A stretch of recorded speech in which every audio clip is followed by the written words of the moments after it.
Last week, we covered becoming a sustainable energy community and what benefits it can offer your area.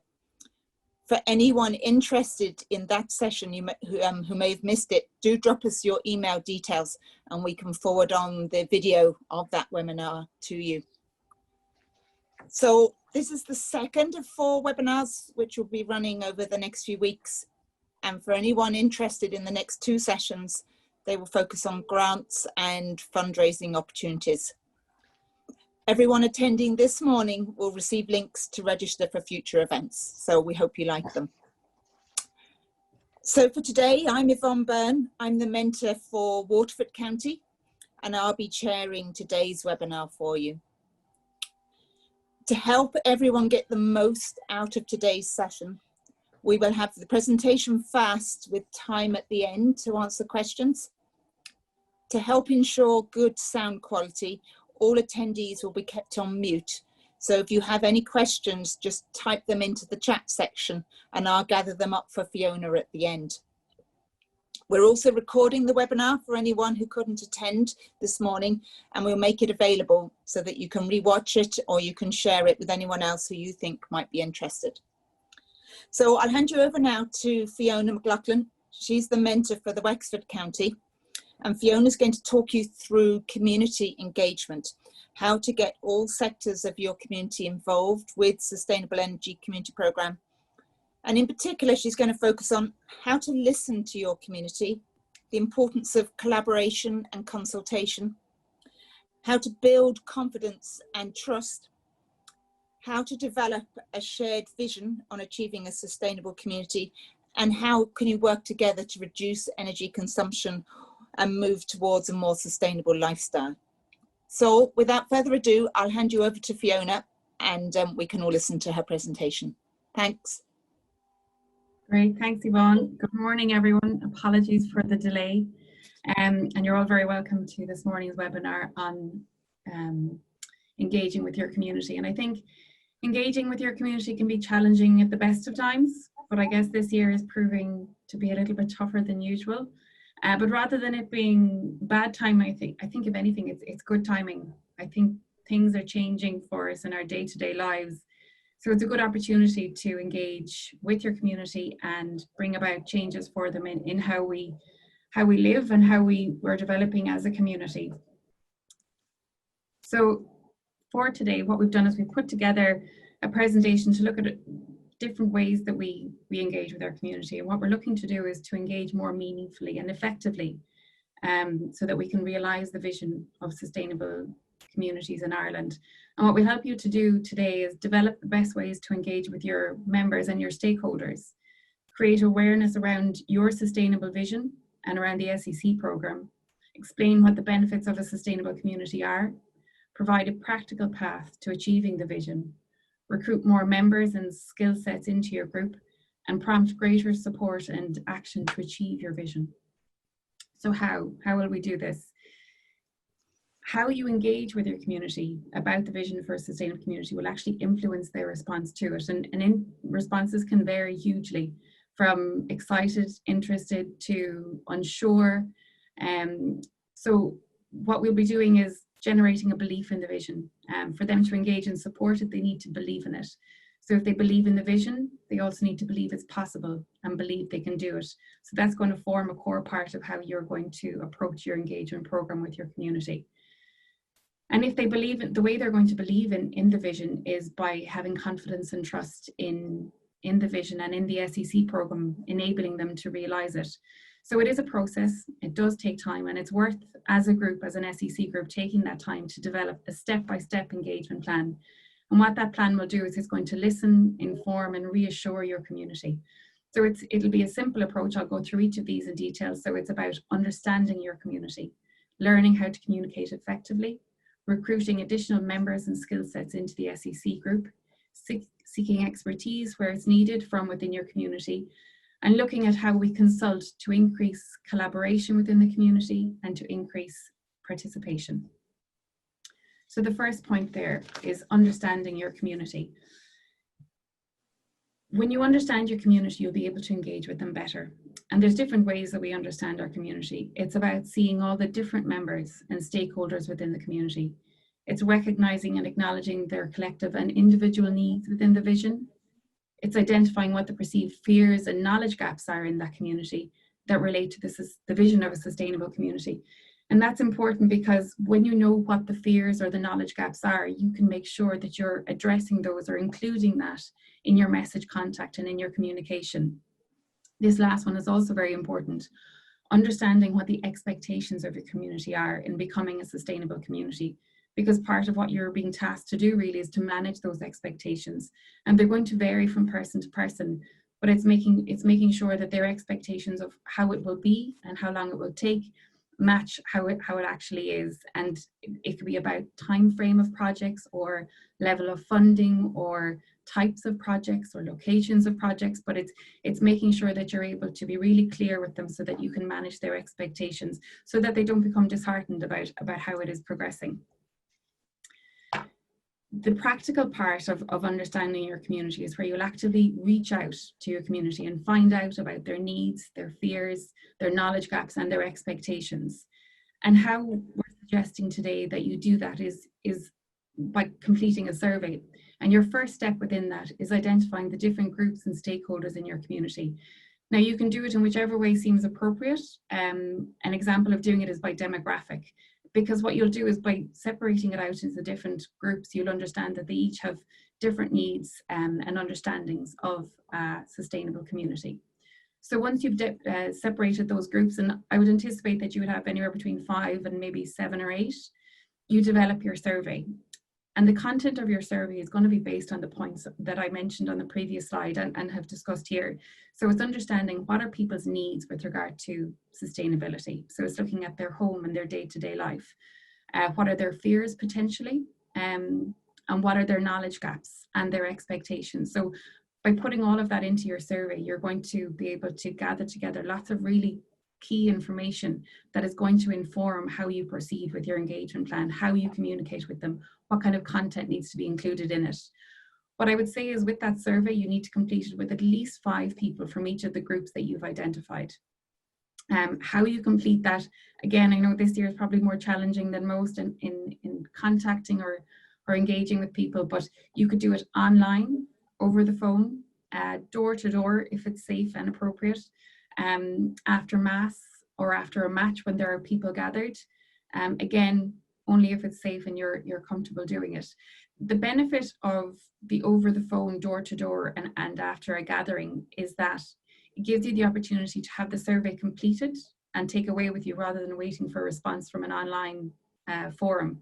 But the other thing it does is it gives you a chance to have a conversation with different members of your community, just to have a chat so that you get to hear just their general impression of it or their understanding or what their questions are.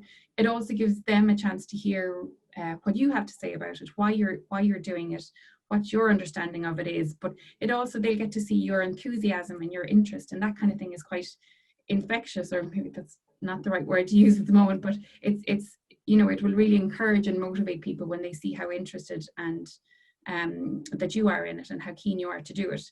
Another way to understand your community and to get feedback is to run a workshop on a specific topic and take the opportunity to complete with all attendees, again, if it's safe to do so.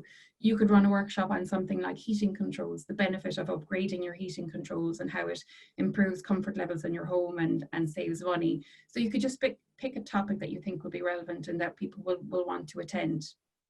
What I would say is, you know your community better than anyone, so tailor all that you're doing to your community. You'll have obviously probably been involved in other groups and other types of projects, so learn from those past experiences and the feedback from those and see what's the best way to continue.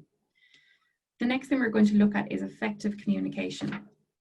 So effective communication is when ideas and information are exchanged in such a way that the purpose is fulfilled in the best possible way. And your purpose here is to create a sustainable community. Top tips include listening to your community, clarifying your key messages, looking at ways to communicate, providing case studies and examples, telling a story, and giving progress updates. And I'll go through each of these in more detail. So listening. Listening is probably one of the most important but most neglected parts of communication. And listening serves two purposes. It makes sure that you know all the information and details that you need to continue with your plan and your vision, but it also gives people a chance to feel heard. And when people feel heard, they're much more likely to engage. They feel valued, they feel like they're being included.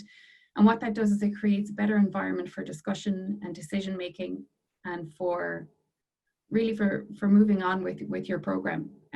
They're going to be more attentive, more understanding, and more flexible. So the more you can listen to your community early on in the process, the better it will be in the long run. So when they feel heard, it creates a greater degree of trust, and this builds confidence. And as I've said earlier on, trust and confidence are key to collaborating and cooperating on this SEC journey. When you create it, it's about creating opportunities for your community to ask questions and make suggestions about the sustainable vision. So again, it's just finding where those opportunities are, and practice giving people your full attention when you're speaking, and try to demonstrate that you've heard what they've said. And this might sound silly, but it's just making sure that people know that they're feeling heard. And it can be a very challenging thing to do, especially if, this isn't about agreeing with people. It's not always liking what people have to say. But when people, again, feel that they have a voice, and it's important to be as inclusive as possible, the more time you do that at the beginning, the easier it is in the long term to keep things moving. And as I said, it can be challenging, I know, especially when you feel that there's an awful lot that needs to be done, and the temptation can be just to get on with it yourself. But when you do that, you can lose support possibly within the group, the core group itself, or within the community at large. So the next part is key messages. So in this modern age of technology and social media, most people experience information overload. I think we all know that. And it's harder and harder to get everyone to see and digest all the relevant bits of information. So the kind of things that are worth considering when you're putting together your communication is thinking about who is it aimed at? What do you want them to know? What do you want them to do with this information? And where can they find out more? And I would say they're the four really key pieces that you need to have in any information that you send out. The next really important part is breaking down the message into bite sizes and deliver it separately if possible. I often see different pieces of information or bulletins that are out. If there's too much content, it will just get lost. People will miss a lot of it. So it's making sure that you don't have too much in it. Just break it down because you want them to know all of what's in it. With your language, keep it really simple and accessible. Use visuals where you can. I don't know if anyone's familiar with infographics, if you've seen it, where there's more images than words, and it's a great way of grabbing people's attention. They're quite attractive to look at, and it's a great way of saying more with less. When you were putting your key messages together, you're using the findings of your survey that we talked about earlier on in the webinar. You're using all the findings from that to inform the content of what needs to be in your messages, because what you're looking to do is to alleviate fears, reassure if that's what it is, to inform, explain what the benefits are, what's involved, what they can expect. So you're closing the knowledge gaps, you're reassuring, and you're informing. And as I said, you're using all the findings from your survey to decide what the content needed is in your message, and making sure that if there's an action that you want them to do, that's very clear and specific. They may not always read between the lines. And now we're looking at the ways that we communicate. So again, a bit like the technology overload, there's never been more ways to communicate. And you can look at it both ways. Sometimes it's useful, but it can be quite confusing at times. And you'll probably find that different members or groups of your community are going to have different preferences. So when you're putting it together, you need to just consider that. So with retired members of the community, they may prefer radio, newspapers, and newsletters, whereas the 19 to 25-year-olds will probably prefer social media. The other thing with communication is timing and frequency is really important. You don't want it to be too little or too much. And this is where I would suggest, if at all, if there's anyone in your community with any experience in digital marketing or communication of any description, seeking expertise, I think is well worthwhile. They'll be able to tell you the best approach. It's timing what, when, and where.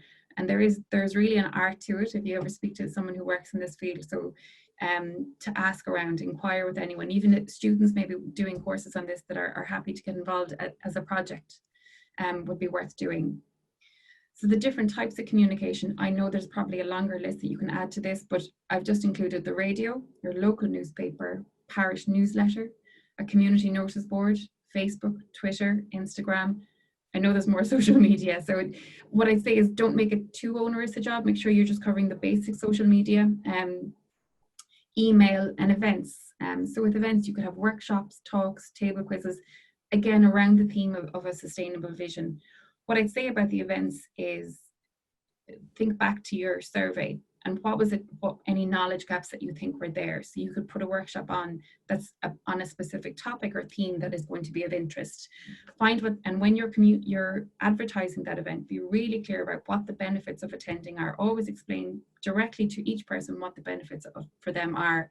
And you can add little incentives, like if there's going to be maybe a raffle or a quiz prize or something like that. And it doesn't need to be a big prize. I've run different events in different organizations, and I'm always surprised at very nominal prizes or vouchers of maybe only 15 euros, how much more interest it brings in. So again, if you can at all, to include that. The other piece I would say here about communication is if you contact your local authority, a lot of them have agreements, annual agreements with like local newspaper and radio, and you could ask them if there's anything within that you, of their regular segments, if you could include about your community. So you can speak to someone there and see if there's something that they would be able to do for you. Case studies and examples. This is a really good one. I think, you know, a big benefit of the SEC program is that it connects you to lots of other communities around the country who are exactly the same position as you, looking to create a sustainable vision. But some of them may be further along the journey. They may have joined at the very beginning. So the benefit of this is learning and sharing of information. And as we said, this is about building trust and confidence. And there's no better way than to find out other communities that have completed projects. So what I would say is use your network. You can contact them directly yourself. You may have come across one, you may have heard some information online, you may have attended an event, or even just through word of mouth. So you can contact them directly. The other thing you could do is speak to your mentor and see if they can find out examples or case studies of an SEC or projects they've done that would be of use. And again, just to motivate. The other thing I would suggest, and I think would be great to see, is inviting other SECs to speak about their experience, to talk about what worked, what didn't work, again, about the expectations, the timeline of how long things took, about funding, achievements that they have made, anything at all. And again, like everything else at the moment, this can all be done online. They don't need to come specifically to your community. I would suggest if there's something that could be done online, it could be very useful if you wanted to reach out and see who would be willing to do that. Telling a story. This is something you hear a lot about at the moment, that it's all about telling the story, and it really is true. I think with this, I think when you're talking about energy and costs and boiler upgrades, the true heart of the sustainable vision for your community can kind of get lost. And the heart of the community are the people. So it's important to keep the focus on them as much as possible. Bring your message back to them and not get too lost in facts and figures. I think a great way to do this is to bring the story of the people in your community into the communication. So you could talk about a home or a house that's going to have an energy upgrade. And rather than getting too into the technical parts of it and talking about kilowatt hours and costs and payback and things like that, I would just talk about it in terms of how it has created this comfortable and cozy home and has eliminated dampness, has reduced annual energy costs or annual fuel costs, and that has allowed them to put money towards maybe saving for an electric car or college fees or a family holiday. But again, it's telling the story of the people in the community, because the story is what people will remember and it's what they really will relate to. Yeah, so it's just worth kind of considering that when you're packaging your messages, what people are going to relate to and what they're going to remember. Giving feedback and updates. This is a really good one. I think at the beginning you're kind of building momentum. And look, I don't know where each of you as an SEC, or maybe you're considering joining the program. It may be a case that it has stalled a lot. We do find that in the last few months especially. So you're kind of trying to build momentum or rebuild momentum and then maintain interest. So a great way to do this is giving feedback and updates. So with any project or program, by doing that, even small little things that have been done or achieved, or next steps, things that are going to come, it builds the confidence and trust in the vision and in the SEC journey. It also brings a personal and collective satisfaction in the work completed. And this is really important. I think, you know, there's a lot of time and hard work given by volunteers in this. And I think it's important in the midst of it all to pause and take a moment every now and then and take stock of what you have done, what has been completed. And I think when you do that, there's a continued willingness to continue on the SEC journey. Your vision for a sustainable community is short and a long-term one. You know, it's about the current and the future generations. So remember that it's about the long game as well, not just the short game. And with that, you know, remember to celebrate the little victories along the way. It can be quite frustrating when you see all that needs to be done or how much could be done, but you're bringing your whole community along with you. So take the time for yourself as the SEC group and share it with your community. Celebrate those little victories, and it will motivate you. It will keep you going, but it will also motivate and encourage the rest of your community to come along with you. So developing a step-by-step plan. So as I mentioned at the beginning, engaging with your community, it's a process. And the best way to complete a process is to kind of map it out and to track it to make sure that you're reaching each of those steps. You can do it really simply. Excel spreadsheet, I think, is a great way to do it. Not everyone is comfortable with Excel. I do know that. So you'll find your own way. I'm going to talk about Excel now because it's one I think can work quite easily. You don't have to do anything fancy with it. It's literally just filling in the little cells. The benefit of using this as a way of tracking it, your Excel spreadsheet then becomes your agenda and your minutes. You don't need to be writing them all up separately because you're bringing this up and it has everything on it. So you're tracking everything. The other thing it does is it gives you visibility. It sees everything that needs to be done, but it also shows you all that has been done. So again, it's an opportunity to really acknowledge the progress that's being made when you feel like things are slowing down or stalling. And as I said, it's important to do that. Now I have a link here to the action plan that I hope is going to work. This is just a sample. Excuse me. I hope you can all see that there. So this is a really simple one. If anyone's interested, I can send it. I can send it to you afterwards, after the webinar. And this is just an example of how you can do it. You can do it your own way. And it's just putting in a description of your actions in very, very simple language. You can add in as much detail as you want to make sure that it's clear. Responsible persons, sometimes people are put off by that. They feel it puts pressure on people. The idea of this is not to put pressure on people, but it's to make sure people are clear about their role and what needs to be done. Again, it's one of those, you know, if it's everyone's job, it's no one's job. So it's to help make sure that progress is being made and people are just clear about what's being asked of them. And this all gets agreed in your meetings, and be realistic about what can be done and when it can be done. So that brings me to target dates. I've included that just so you can see, set yourself milestones for when things need to be done. Sorry, excuse me. Excuse me. This just helps you to set realistic timeframes for when things need to be done. I've also put in a column for comments and requests. Excuse me. And this again is just so you can put in as much information about maybe how that action is being completed, whether more information is needed, more time is needed, and there's a reason for it being delayed, or maybe it was completed early, or it just gives you a chance to put in some more information that will be there when you're looking back, trying to understand about what has been done or what the next steps are. So it's just a handy little guide. And as I said, I've sent it out and you may find it useful.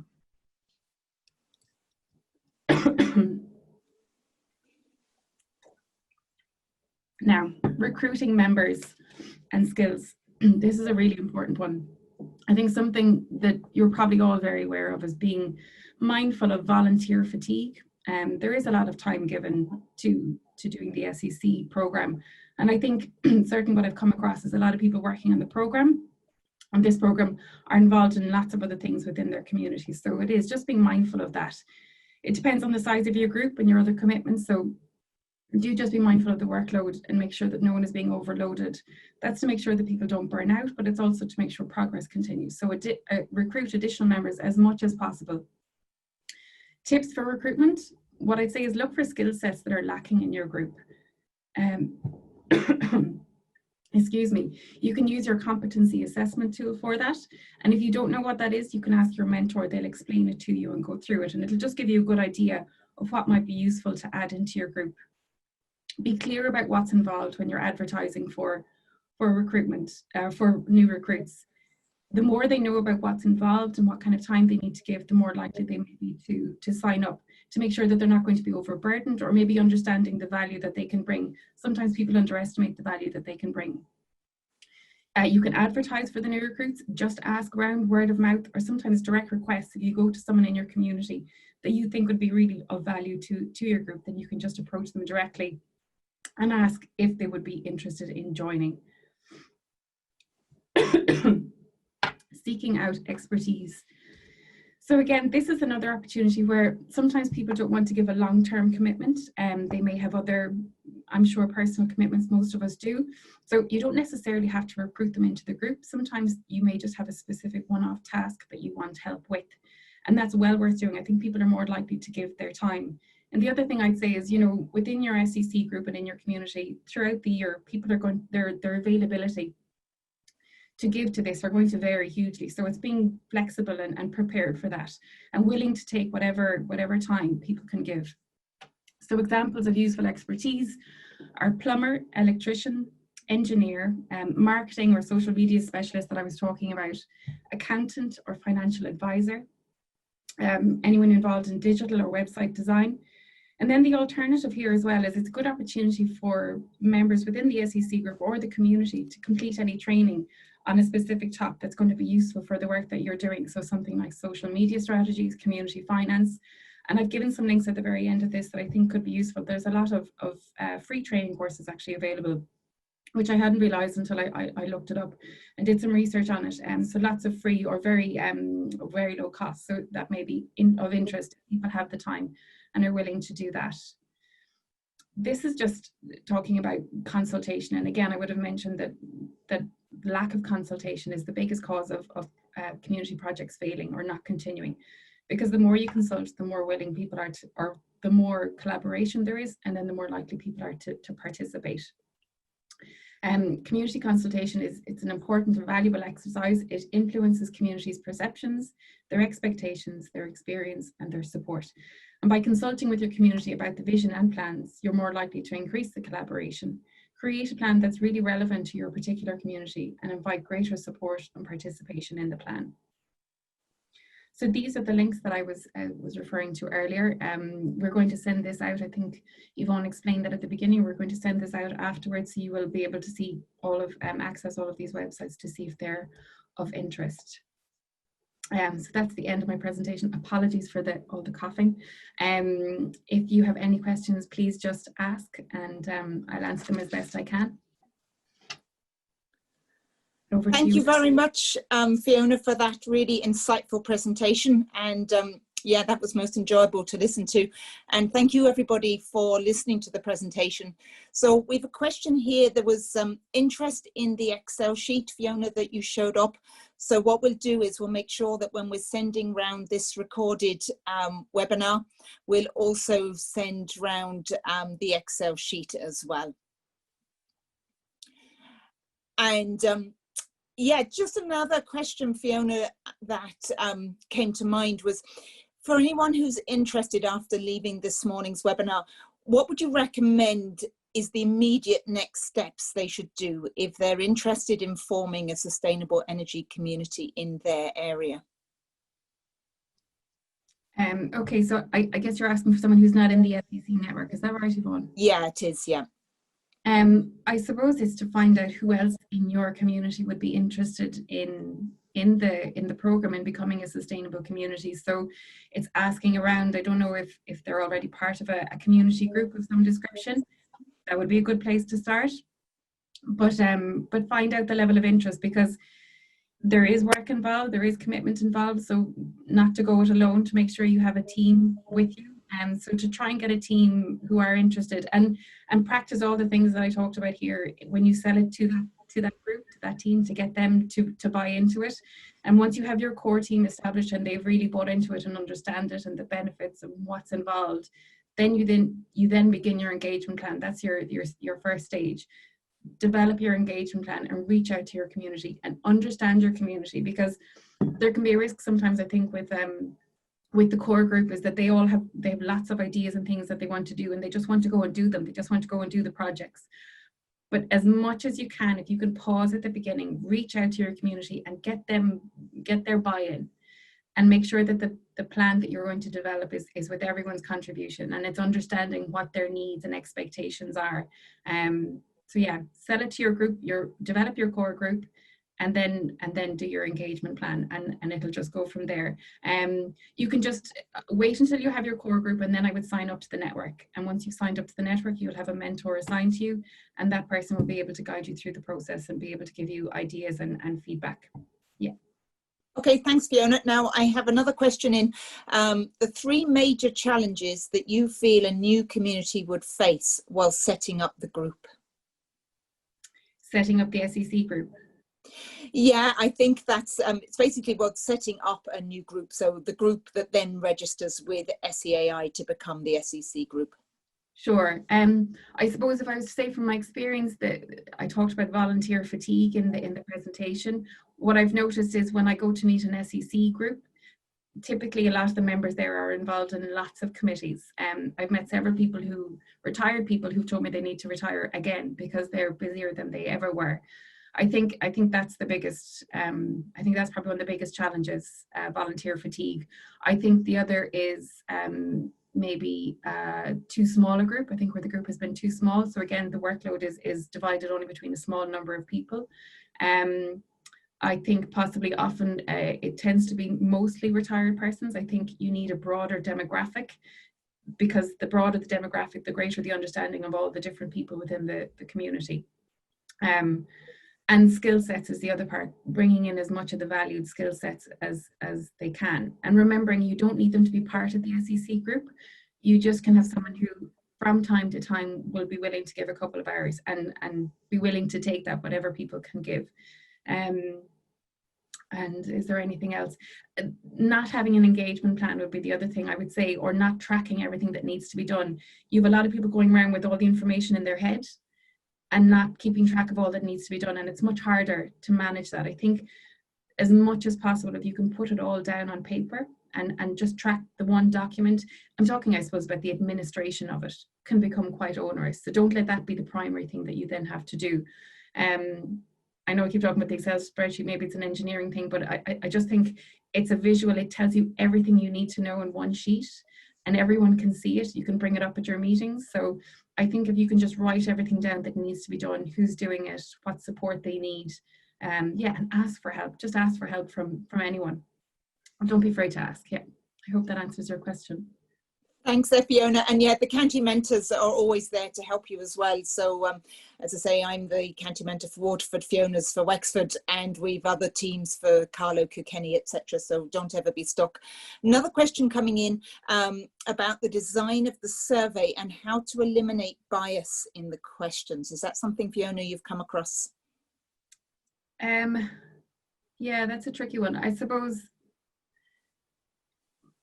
what you need to understand is maybe a lot of open-ended questions is what I would say. I suppose typically surveys, you probably see a lot where they're tick boxes, and that's handy because it means they can be finished quickly. But if you can have your survey to be more open-ended, so ask things like, what does a sustainable community mean to you? You know, in just a few short sentences, or do you have any concerns about that? Or what would be your expectations? Or you could ask simply, have they had work done in their home? Have they had any upgrade work done in their home? Did they find it beneficial? Would they like to have upgrade work done in their home? So it's probing questions, but that are kind of open-ended as much as possible. You're not trying to sell it to them at that point. You're just trying to understand them. So I would say the open-ended questions as much as possible. And that's why I think the benefit of completing the surveys with people, that it's maybe make it a conversation and make those questions open-ended in case they don't understand. I hope that answers the question. Yeah, I think that's very comprehensive there, Fiona. Thank you. Another question that's coming through is the sustainable energy communities a strategy adopted by local authorities? And is there a role for the council in all of this? Sorry, can you just say that one again? Yes, certainly. So is the SEC a strategy adopted by local authorities? And is there a role for the council in all of this?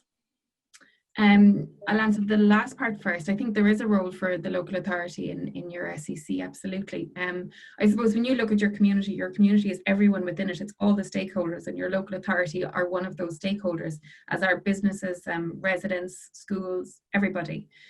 To go back to the first part, so I do know that there are some local authorities that have signed up as the SEC. And then they bring a certain number within their community with them. So there is a model there where the local authorities can do that, and I think it would be actively encouraged within the SEC program that be something that they do. I know there are some local authorities have completed something called a Sustainable Energy Action Plan through the Covenant of Mayors. So that's another avenue, and sometimes they will bring in different stakeholders within their community through that. But specifically on the SEC program, they can sign up. I don't know how many have. I know of one that has, but it doesn't mean that there isn't more. We just work in the southeast section. Yvonne, you might have come across another. Wexford County Council have signed up as an SEC. That's the one that I'm aware of. But there is definitely a model for the local authority doing it, and I think they would actively encourage that they do it, because they're leading their communities in many ways.